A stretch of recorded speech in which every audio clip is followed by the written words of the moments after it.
Are you actively working on your exit strategy to get the heck out of the US and move to Spain? Well, you've come to the right place because this video is exactly about that, making that move to Spain. I've taken your most frequently asked questions and I answer them here, giving you the basics so that you can make your dream of moving to Spain a reality.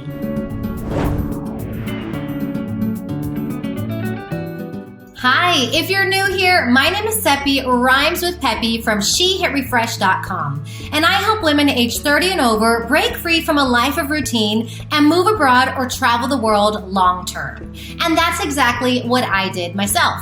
In 2015, I moved from Texas to Spain. And it's been almost 7 years now, and I'm still here, living in Malaga, Spain, living my best life. I want to thank you so much for tuning in to my channel, and on this channel I talk about moving abroad and specifically for US citizens. And I'd love to invite you to give me a like, subscribe to my channel, and turn on notifications so you don't miss out on any future move abroad content. So what's the first thing that comes to mind when you think about Spain? Maybe it's flamenco music, warm beaches, siestas. I mean, it's not that far from the truth, but there's so much more to Spain than all of those stereotypes. I just love this country, and I first fell in love with Spain in 2001 when I came here during college, came for a summer to study Spanish. You can actually hear more about that whole experience and journey in my video about why I moved to Spain. I mean, there are so many reasons why I love this country, but in general, people are super friendly. There is so much to discover in every corner of this country, and the overall quality of life is really hard to beat. I mean, some of the best perks are the low cost of living, although that is increasing like rent is all over the world, but there's a lower crime rate here than in the US, and the affordable healthcare is just, I mean, you can't even find that back home. So those are just some of the reasons why myself and Americans are coming to Spain to start a new life here. So if you're interested to know how to move here, the cost of living, the best places to live, how to find an apartment, can you buy property, healthcare, and taxes, well then this video is for you because I'm going to go over all of this. But first, before we get into all of that, I just want to give out my weekly shout out. And today's shout out goes to Valley of the Doll. I just love that, that's so cute. Who commented on my video, 4 easiest countries in Europe Americans can move to. Be sure to check that one out. But Valley of the Doll says, having moved to Europe myself, you gave some great choices. Other countries keep adding new options to entice expats, so the options just keep increasing. And that is so true. Just more countries are offering digital nomad visas or other types of visas that are making it even easier for US citizens to call Europe home. And of course, you can find out about all your viable visa options as an American wanting to move to Europe in my digital book, I'm Out of Here, an American's Ultimate Visa Guide to Moving to Europe.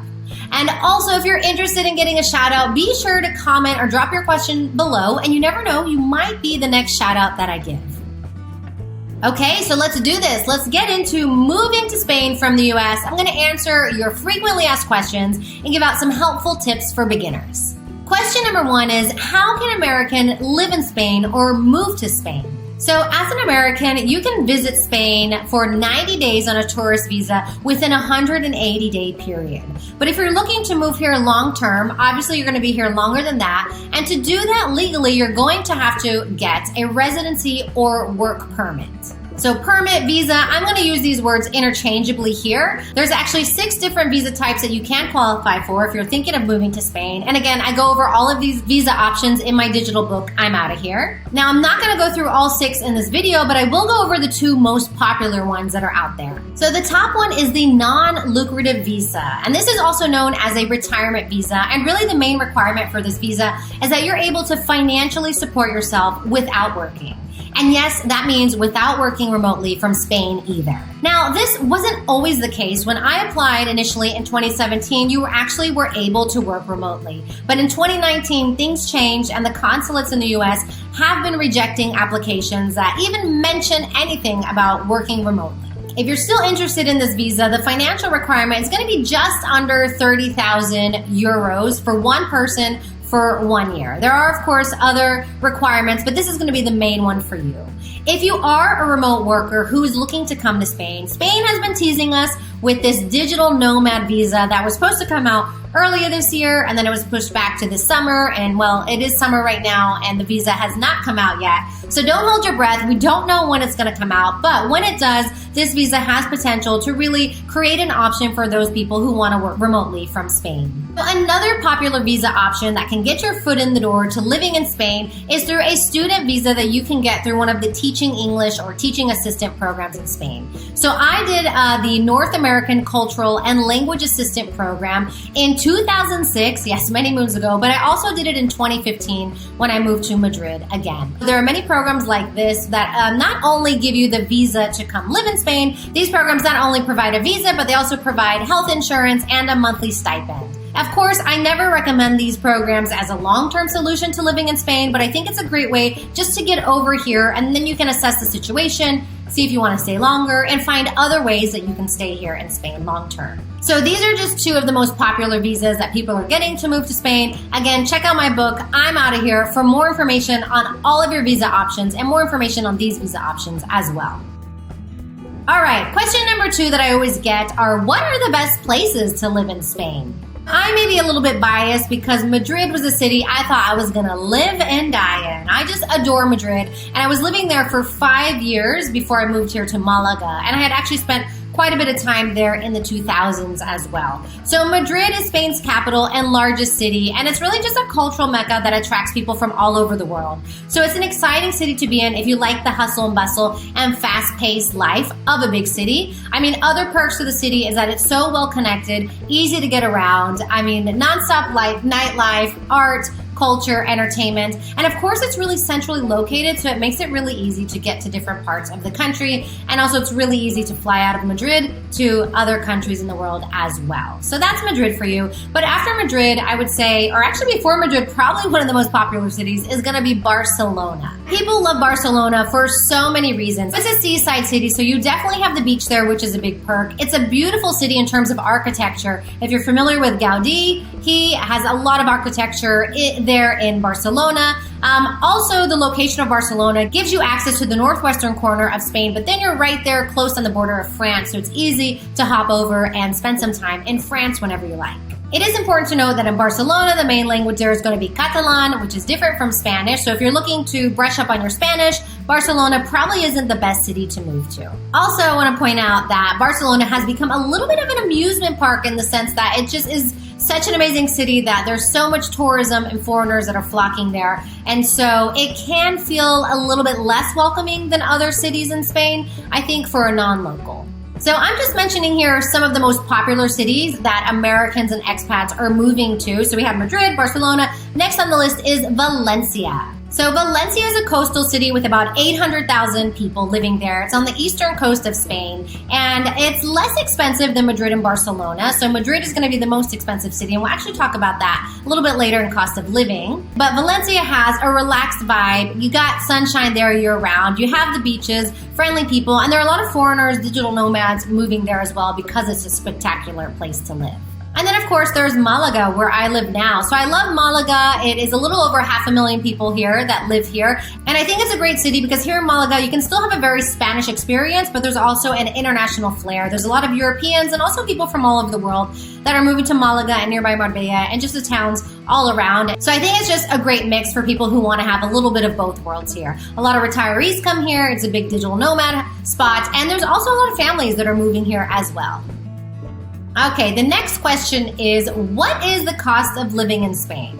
So of course this is going to vary, but in general, I would say that Spain is a relatively affordable country no matter where you live. Of course, housing prices are crazy here, just like they are in other places of the world, so that's going to be your number one expense. And so if you're looking to move to a city like Madrid or Barcelona, they are going to be the most expensive cities to live in Spain. Madrid is the most expensive, but in either city, for a one bedroom in the city center, you're going to expect to pay anywhere from 850 euros to 1,600 euros a month in rent for a one bedroom. That doesn't mean that you won't be able to find anything cheaper. I think it's going to be pretty hard and it takes time and digging and knowing people. But on average, that's what you're going to be paying there. But of course, in smaller cities and towns, especially those in Andalusia, rent is going to drop a lot. I mean, you could even be looking at a 40% drop in living expenses. But of course, cost of living depends on so many things. So do you want to live in the city center? Do you want to live in the outskirts of a city? Maybe you want to live by the sea. Are you open to having roommates?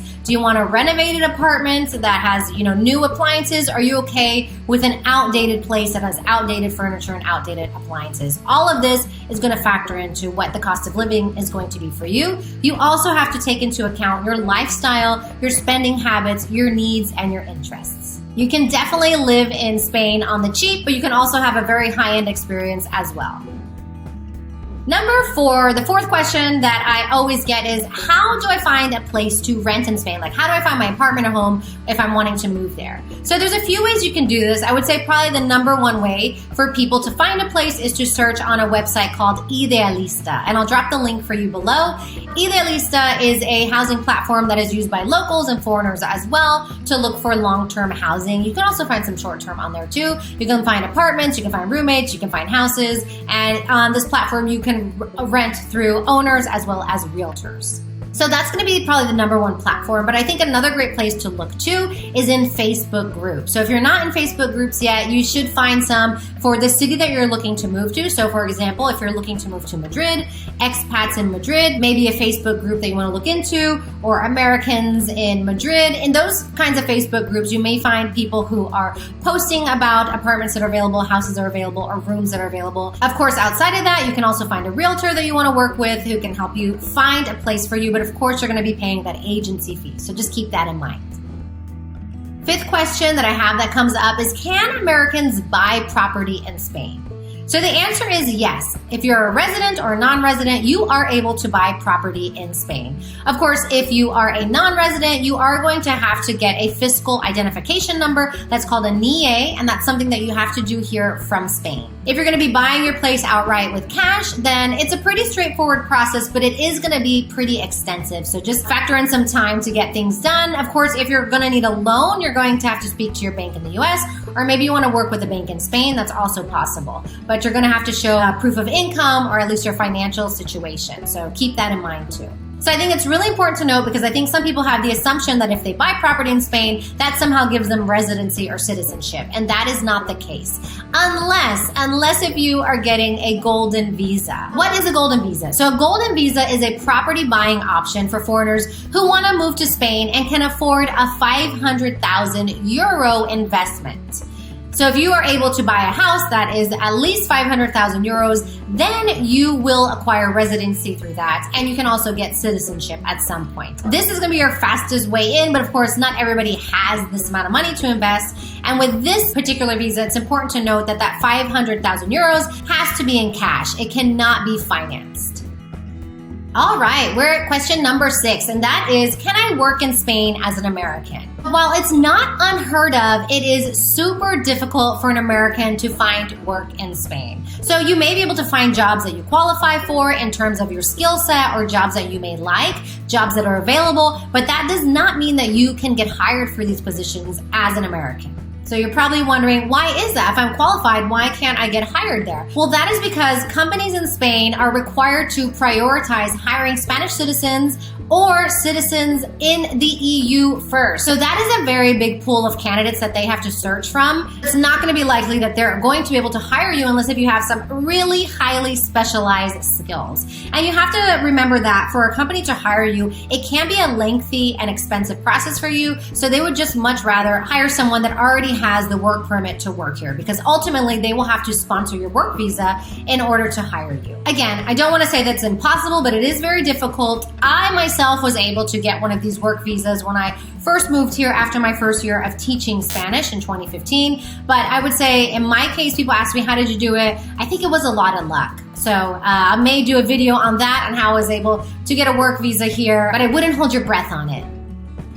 Okay, number 7 is, do U.S. citizens pay taxes in Spain? So there's a lot of questions that I get out there about taxes. And so really to answer this question, I would say it depends. I really can't give you a black or white answer, because this is going to depend on so many factors, including how many days you're in the country. So are you considered a tax resident? What your income is, what your assets are, what your visa is, your residency status, as well as your work status, and if you own any property in Spain. So as you can see, this is going to be dependent upon your unique situation. But if you do end up residing in Spain and you're here for over 183 days of the year, then you will have to file taxes. Now, filing doesn't mean that you're going to have to pay, but the best thing to do is to consult with an expert in expat taxes, and specifically for Spain, to find out what your situation will be. But there, of course, are always caveats. So if you own property in Spain, but you're not here for 183 days out of the year, you're still going to be required to pay a non-resident tax. So definitely do your due diligence, do your research to know what you're getting into. All right, question number 8, and this is actually the last question here of this video, and that is healthcare free in Spain, and do I have access to it? So Spain does have universal healthcare, and their public health insurance is free for those that pay into the country's social security. But for Americans who are moving here, you're gonna have to purchase a private healthcare plan to qualify for any of the visas that you're going to be applying for. And the private healthcare here is great. It's what I have and what I use. I use a company called Sanitas, and I can drop the link below for anyone who's interested. Private healthcare here is so much less expensive than in the US, so don't be getting scared thinking about having to buy a plan when you get here. You can get plans as low as 45 euros a month per person. Healthcare here in Spain is some of the best in the world, so you can rest assured that you're going to be in good hands if you ever do have to go to the doctor or to a hospital.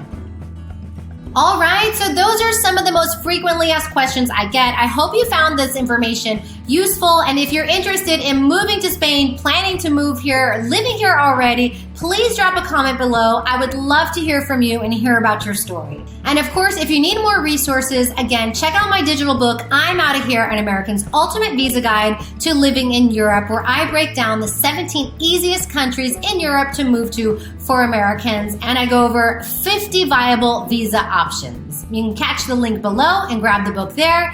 If you're a woman aged 30 and over who's looking to move abroad, please join my Facebook group. You can find the information below, and you'll meet over 10,000 like-minded women there. There's tons of resources, inspiration, and support to help you with your move abroad. And last, if you enjoyed this video, please give me a like, subscribe to my channel, and turn on notifications so you don't miss out on any move abroad content.